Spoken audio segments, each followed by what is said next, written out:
자, 법은 고통이 따른다. 누가 한 말일까요? 이정미 권한대행이 오늘 퇴임을 했습니다. 퇴임을 하면서 이런 말을 남겼습니다. 영상으로 함께 보시겠습니다. 큰 과오 없이 무사히 소임을 다할 수 있었다는 점 참으로 다행스럽고 고마울 따름입니다. 바로 엊그제 참으로 고통스럽고 어려운 결정을 하였습니다. 이 진통의 아픔이 클지라도 법의 도리는 처음에는 고통이 따르지만 나중에는 오래도록 이롭다는 옛 중국의 고전 한 소절이 주는 지혜는 오늘도 유효할 것입니다. 좋은 환경에서 멋진 사람들과 함께 일할 수 있어 정말 행복했습니다. 감사합니다. 자, 하정대 의원님, 네. 이정미 권한대행 재판관이 언급한 한 비자의 내용, 어떤 내용인지 좀 보충 설명을 좀 해주실까요? 예, 이정미 헌법재판소 권한대행이 오늘 이제 드디어 정식 퇴임을 하면서 그동안 어떻게 보면 박근혜 대통령의 탄핵 심판, 거기에서 파면을 결정하면서 상당히 자기 자신도 여러 가지로 내심에 어떤, 많은 고민도 하고 또 그런 것들에 대한 얘기를 하면서 한 얘기입니다. 저기 보면은 법지위도 전고 2 장리, 제가 중간에 중국어 발음이 갑자기 나와서는데, 네. 법이라고 하는 도리는 처음에는 고통이 따르지만 나중에는 아주 오랫동안 이롭다, 이런 얘기인데요. 한비자, 즉 다시 말하면 진나라에서 전체 네. 7개 국가를 통일했던 그 기초를 놓았던 한비자가 한 얘기입니다. 그러니까 사실은 그 전에는 법과 사상이 있기 전에는 사실 거의 제대로 어떤 통일된 법에 따른 전체 국민을 다스리는 그런 게 없었거든요. 네. 근데 그거를 처음으로 하려고 하니까 얼마나 국민들이 잘 말도 안 듣잖아요. 그랬죠. 그런데 처음에는 고통이 따른다. 네. 그러나 한번 다 통일돼서 모든 사람이 다 지키게 되면 이것이 전 국민한테 크게 이롭게 된다 하는 얘기를 강조하기 위해서 한비자가 쓴 얘기입니다. 네. 자, 대통령 탄핵 심판 선고일 당일에 이정미 헌법재판소장 권한대행이 출근하는 모습이 화제가 되기도 했었는데 오늘의 마지막 출근 모습은 어땠습니까? 네, 그래서 저도 저 마지막 출근 모습을 유심히 봤는데 네. 헤어롤이 있는지 없는지 한번 봤는데 오늘은 다행히 없었습니다. 굉장히 빠른 속도로 인사를 3번 정도 허리를 숙여서 한 다음에 바로 청사로 들어가면서 그 취재진들에게 고생하셨습니다 라는 어떤 그 짧은 인사만 나누고 바로 퇴임식장으로 향했습니다. 네. 바로 간 건 아니고요. 물론 네. 아침에 이제 9시 반경 제가 아까 듣기로는 청사에 도착을 해서 나머지 오늘 저 퇴임식에 참석한 헌재 재판관들과 간단하게 담소를 나누면서 네. 차를 한 잔 드시고 오전 한 11시부터 퇴임식에 참석했다고 합니다. 네. 그렇군요. 그런데 이 헌법재판소 재판관의 퇴임식이 일반 국민들에게 이렇게 관심을 끄는 것도 굉장히 이례적인 상황 아닙니까? 그렇죠. 이게 누리꾼들이 얼마나 많은 댓글을 남겼는지를 보면 네. 지금 상황이 얼마나 참 이례적인 건지를 볼 수 있을 것 같습니다. 어떤 댓글들이 있나요? 칭송하는 모습 일색이었죠. 네. 이정미 재판관이 이분 아마 주변에 사시는 모습인 분인 것 같아요. 네. 장 보는 모습을 종종 봤다라고 합니다. 아하, 장 보는 모습이 또 시민들에게 네, 목격이 탄핵을 됐군요. 진행하는 과정인데도 직접 또 장도 보셨던 모양이에요. 네. 모자 쓰고 피곤한 모습이 역력했는데 이제 맘 편히 장 보시길 바란다는 그런 반응도 있었고요. 네. 무엇보다 이제 헤어롤이 정말 화제가 됐었죠. 네. 재판관 헤어롤과 또 퇴임 연설도 정말 고통스러운 결정이었지만 국민들 덕분에 버텨놨다는 그 퇴임 연설 덕분에 이 사태에서 국민으로서 한 사람 치유를 받고 있다는 그런 글도 나왔었고 네. 다른 것보다 이제 결국에는 이 헌재 결정문에 보면 법 위에 누구도 없다는 것을 밝힌다라는 네. 그런 정의를 구현하지 않았습니까? 네. 그 정의 구현한 이정미 소장에 대해서 영원히 잊지 못할 것 같다라고 네. 하면서 선고 당시 이정미 재판관의 동영상 선고 결정문 낭독하는 거 있지 않습니까? 네. 그거를 저장해서 가지고 다닌다는 분까지도 있었습니다. 그렇군요.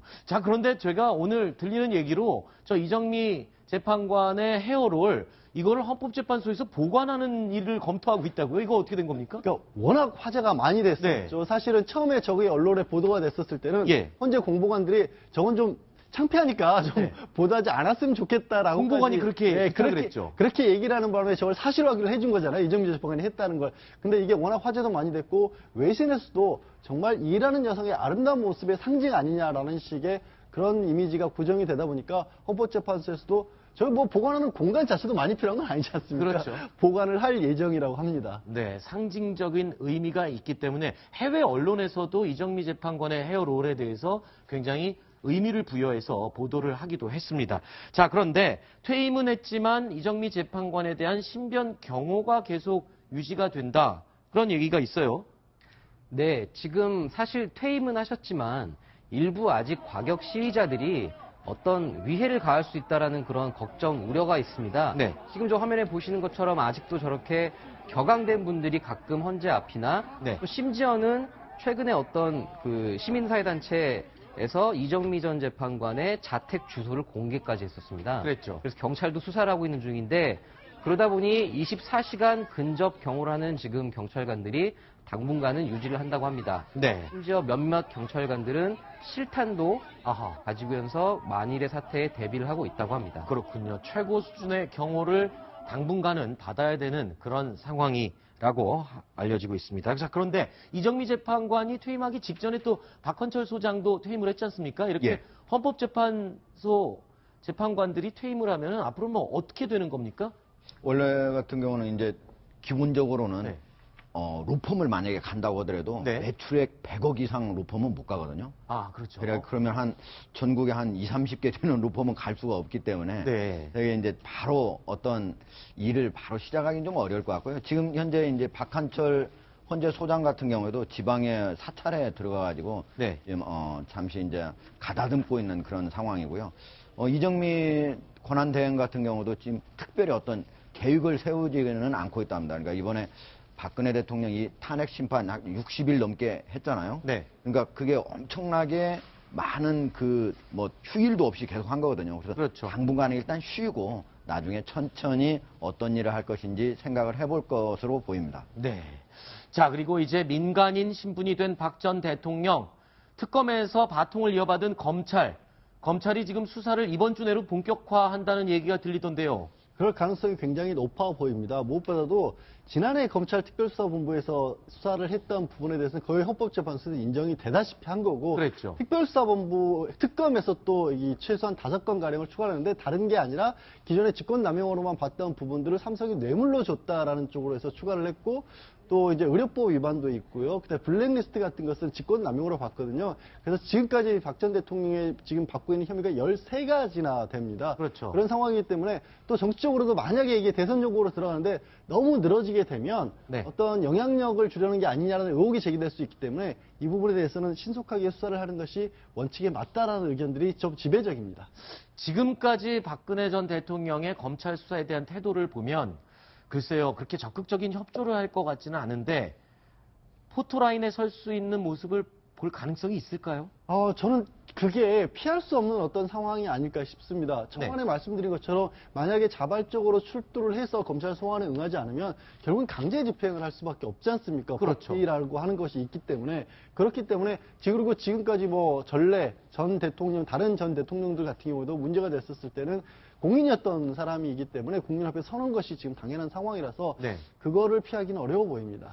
그리고 또 검찰 수사가 진행되면 역시 또 변호인이 필요할 텐데 헌법재판소에서 변호인단을 맡았던 그 변호사들이 계속 이어서 할지 아니면 다른 변호인들이 좀 거론되는 사람이 있습니까? 다른 변호인들이 누구라고 구체적으로 거론이 되고 있지는 않습니다. 그런데 네. 헌법재판 같은 경우에는 생각해 보시면 대한민국에서 탄핵 심판을 전문으로 하는 변호사는 있을 수가 없지 그렇겠죠. 않습니까? 그렇기 때문에 헌법이라고 하는 가장 큰 원리에 대해서 이제 거기에 대해서 신념이 있는 분들이라면 비교적 누구나 참가할 수 있는 어떤 재판이었다고 본다라면 네. 지금 말씀드린 직권남용이라든가 뇌물 같은 경우는 특히 아주 위중한 형사재판이기 때문에 그 형사재판을 전문적으로 하는 변호인들이 꾸려질 것으로 아마 추측을 해볼 수가 있겠죠. 네. 기본적으로 그 전부터 검찰 특수수사본부의 수사를 받았고 그다음에 네. 특검의 수사를 받을 때 유영하 변호사가 전체적으로 검찰 부분을 그랬었죠. 총괄을 했지 않습니까? 그리고 뭐 헌재 같은 경우는 이제 이중환 변호사가 했겠지만 거기는 이제 이미 끝나갔으니까. 그리고 최순실 변호인으로 지금 이경재 변호사가 있잖아요. 네. 서로 같이 공범 관계이기 때문에 서로 상의도 해야 되니까 아마 그런 변호인들을 중심으로 하지 않을까. 아까 보면은 김진태 의원이 뭐 법무를 이렇게 맡는다 되어 있는데 그거는 정치적인 얘기고 그분이 직접 박근혜 대통령 어떤 그렇죠. 검찰 수사에 관련해서 직접적으로 거기에 직접 관여를 하지는 않을 것으로 보입니다. 알겠습니다. 최순실 씨 얘기가 나왔으니까 말 나온 김에 좀 몇 가지 여쭤보겠습니다. 이 박근혜 전 대통령을 탄핵까지 몰고 간 장본인이죠. 이 최순실 씨의 오늘 삼성 뇌물에 대한 첫 공판이 열렸어요. 원래 이 탄핵 소식을 듣고 펑펑 울었다고 전해지고 있는데 최순실 씨가 오늘 재판정에서는 어떤 모습을 보였나요? 오늘은 사실 좀 예상 밖의 반응이 나왔습니다. 국민에게 죄송하고 마음도 착잡하다. 아하. 이런 멘트를 냈습니다. 지금까지 보였던 태도나 반응과는 상당히 다른 것 같아요. 그러니까 상당히 좀 복잡한 심경이 반영된 게 아닌가 네. 그런 생각인데 오늘 최순실 씨가 김종 전 차관이 증인으로 출석한 자리에 본인이 질문자, 그러니까 신문자로 나서서 저런 멘트를 한 겁니다. 그러니까 사실 별로 할 필요가 없었던 얘기인데 한 걸 보면 네. 내가 안고 갈 짐은 안고 가겠다. 네. 관여하지 말았어야 되는데 하다 보니 이렇게 됐다. 네. 이렇게까지 얘기를 한 건 사실 증인에게 신문을 한다기보다는 자기의 어떤 심경을 밝히고 싶었던 아하. 그런 의도에서 사실 증인 신문에 나선 게 아닌가. 아. 그러면서 저런 식으로 복잡한 심경을 말한 것도 결국에는 박 전 대통령이 탄핵되고 파면되는 과정에서 네. 본인이 굉장히 마음의 부담을 느꼈을 것이다. 그렇군요. 이렇게 해석이 됩니다. 좀 궁금한 게 있습니다. 지금까지 이 난리가 날 때까지 절대 태도의 변화가 없었던 최순실 씨가 이번에 이렇게 마치 뉘우치는 듯한 후회하는 듯한 저런 이야기를 한 것 심경의 변화일까요? 아니면 어떤 의도일까요? 근데 일단 저기 최순실 씨 같은 경우에는 어떤 심리적 마지노선 같은 게 지금 붕괴된 상태일 겁니다. 그러니까 아하. 박 전 대통령이 탄핵이 되지 않아야 자신에게 어떻게라도 유리하게 될 것이라는 생각을 할 수밖에 없었었고, 네. 그래서 이제 본인의 재판에서도 자기보다도 어떻게 보면 박 전 대통령을 더 옹호하는 듯한 그런 발언들을 많이 했거든요. 네. 변론 과정에서도. 근데 이게 무너졌기 때문에 지금은 굉장히 혼란스러운 상태지만 여전히 네. 그러니까 이게 이 문제가 발생해서 죄송스럽다는 얘기를 하면서도 혐의 사실 자체에 대해서는 완강하게 부인하고 있는 건 똑같습니다, 사실. 네. 지금 최순실 씨 입장에서는 그동안에 어떤 혐의도 인정하지 않았다요. 박근혜 그렇죠. 대통령도 모든 혐의를 부인했고 네. 최순실 씨도 완전히 혐의를 다 부인했거든요. 그런데 어쨌든 헌법재판소에서 파면을 당하고 이제는 박근혜 대통령이 곧 검찰에 불려나와서 조사를 받고 재판에 넘겨져야 할 상황이 됐습니다. 그렇죠. 이런 상황에서 공범 관계인 최순실 씨하고 박근혜 대통령은 어느 한쪽이 많이 자기가 책임을 진다면 다른 한쪽은 그 부분이 법적인 책임이 좀 줄어드는 거고요. 네. 그렇기 때문에 최순실 씨는 그 관계에서 내가 질 부분은 좀 많이 지겠다고 하는 걸 어떻게 보면 박근혜 대통령한테 먼저 저 발언을 통해서 알려드린 거라고 볼 수가 있습니다. 알겠습니다. 자, 다음 순위 내용은 또 어떤 내용이 준비되어 있는지 함께 확인해 보시겠습니다.